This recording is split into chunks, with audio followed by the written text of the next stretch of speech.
আসসালামু আলাইকুম। আজ আমি আলু দিয়ে চিপস তৈরি করার জন্য এই যে আলু ছিলে নিয়েছি এক পাতিল। এই আলু সিদ্ধটা হয়ে গিয়ে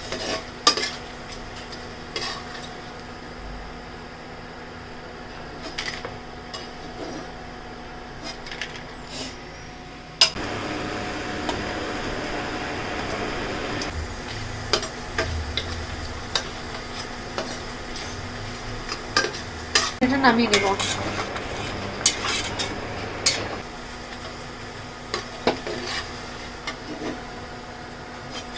এটা হয়ে গিয়েছে, এখন আমি এটাকে নামিয়ে নেব।